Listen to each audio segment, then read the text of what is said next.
পরম করুণাময় ও অসীম দয়ালু আল্লাহর নামে শুরু। নভমণ্ডল ও ভূমণ্ডলে যা কিছু আছে সবই আল্লাহর পবিত্রতা বর্ণনা করে। তিনি পরাক্রমশালী, মহাজ্ঞানী। তিনি কিতাবধারীদের মধ্যে যারা কাফির তাদেরকে প্রথমবার একত্র করে তাদের বাড়িঘর থেকে বহিষ্কার করেছেন।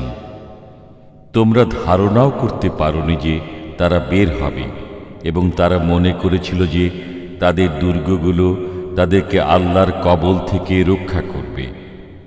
অতঃপর আল্লাহর শাস্তি তাদের উপর এমন দিক থেকে আসলো যার কল্পনাও তারা করেনি। আল্লাহ তাদের অন্তরে ত্রাস সঞ্চার করে দিলেন।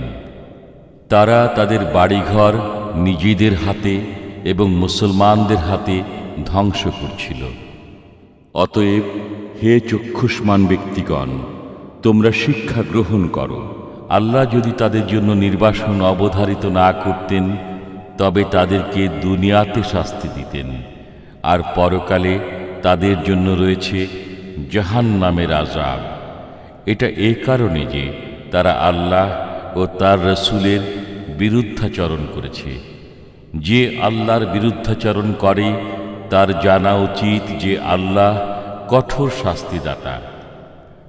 তোমরা যে কিছু কিছু খেজুর গাছ কেটে নিয়েছ এবং কতক না কেটে ছেড়ে দিয়েছ, তা তো আল্লাহরই আদেশে, এবং যাতে তিনি অবাধ্যদেরকে লাঞ্ছিত করেন। আল্লাহ বনু নুযায়রের কাছ থেকে তার রাসূলকে যে ধন সম্পদ দিয়েছেন সেজন্য তোমরা ঘোড়ায় কিংবা উটে চড়ে যুদ্ধ করনি, কিন্তু আল্লাহ যার উপর ইচ্ছা তার রাসূলগণকে প্রাধান্য দান করেন। আল্লাহ সব কিছুর উপর সর্বশক্তিমান। আল্লাহ জনপদবাসীদের কাছ থেকে তার রাসূলকে যা দিয়েছেন তা আল্লাহর, রাসূলের, তার আত্মীয় স্বজনের, ইয়াতীমদের, অভাবগ্রস্তদের এবং মুসাফিরদের জন্য, যাতে ধন ঐশ্বর্য কেবল তোমাদের বিত্তশালীদের মধ্যেই পুঞ্জীভূত না হয়। রাসূল তোমাদেরকে যা দেন তা গ্রহণ করো, এবং যা নিষেধ করেন তা থেকে বিরত থাকো, এবং আল্লাহকে ভয় করো। নিশ্চয়ই আল্লাহ কঠোর শাস্তিদাতা। এই ধনসম্পদ দেশত্যাগী নিঃস্বদের জন্য, যারা আল্লাহর অনুগ্রহ ও সন্তুষ্টি লাভের অন্বেষণে এবং আল্লাহ ও তার রাসূলের সাহায্যার্থে নিজেদের বাস্তুভিটা ও ধনসম্পদ থেকে বহিষ্কৃত হয়েছে। তারাই সত্যবাদী। যারা মুহাজিরদের আগমনের পূর্বে মদিনায় বসবাস করেছিল এবং বিশ্বাস স্থাপন করেছিল, তারা মুহাজিরদেরকে ভালোবাসে। মুহাজিরদেরকে যা দেয়া হয়েছে সেজন্য তারা অন্তরে ঈর্ষা পোষণ করে না, এবং নিজেরা অভাবগ্রস্ত হলেও তাদেরকে অগ্রাধিকার দান করে। যারা মনের কার্পণ্য থেকে মুক্ত তারাই সফলকাম। আর এই সম্পদ তাদের জন্য যারা তাদের পরে আগমন করেছে। তারা বলে, হে আমাদের পালনকর্তা, আমাদেরকে এবং ঈমানে অগ্রণী আমাদের ভাইদেরকে ক্ষমা করো, এবং ঈমানদারদের বিরুদ্ধে আমাদের অন্তরে কোনো বিদ্বেষ রেখো না। হে আমাদের পালনকর্তা, নিশ্চয়ই আপনি দয়ালু, পরম করুণাময়। আপনি কি মুনাফিকদেরকে দেখেননি? তারা তাদের কিতাবধারী কাফির ভাইদেরকে বলে, তোমরা যদি বহিষ্কৃত হও তবে আমরা অবশ্যই তোমাদের সাথে দেশ থেকে বের হয়ে যাব, এবং তোমাদের ব্যাপারে আমরা কখনো কারো কথা মানব না। আর যদি তোমরা আক্রান্ত হও তবে আমরা অবশ্যই তোমাদেরকে সাহায্য করব। আল্লাহ সাক্ষ্য দেন যে তারা নিশ্চয়ই মিথ্যাবাদী। যদি তারা বহিষ্কৃত হয় তবে মুনাফিকরা তাদের সাথে দেশ ত্যাগ করবে না, আর যদি তারা আক্রান্ত হয় তবে তারা তাদেরকে সাহায্য করবে না। যদি তাদেরকে সাহায্য করে তবে অবশ্যই পৃষ্ঠ প্রদর্শন করে পলায়ন করবে। এরপর কাফিররা কোনো সাহায্য পাবে না। নিশ্চয়ই তোমরা তাদের অন্তরে আল্লাহ অপেক্ষা অধিকতর ভয়াবহ। এটি এ কারণে যে তারা এক নির্বোধ সম্প্রদায়।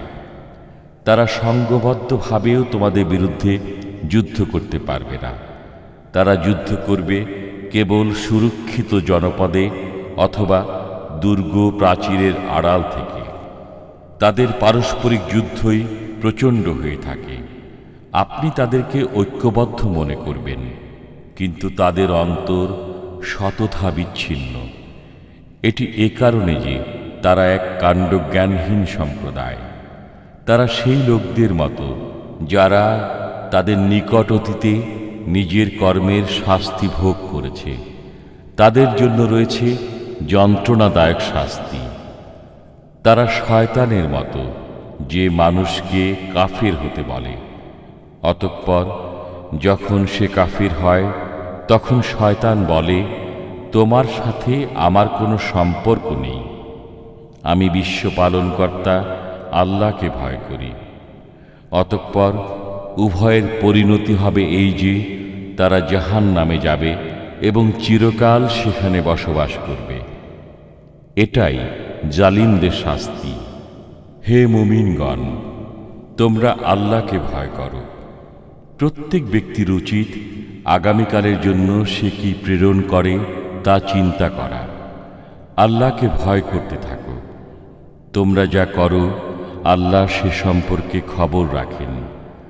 তোমরা তাদের মতো হইও না যারা আল্লাহকে ভুলে গেছে, ফলে আল্লাহ তাদেরকে আত্মবিস্মৃত করে দিয়েছেন।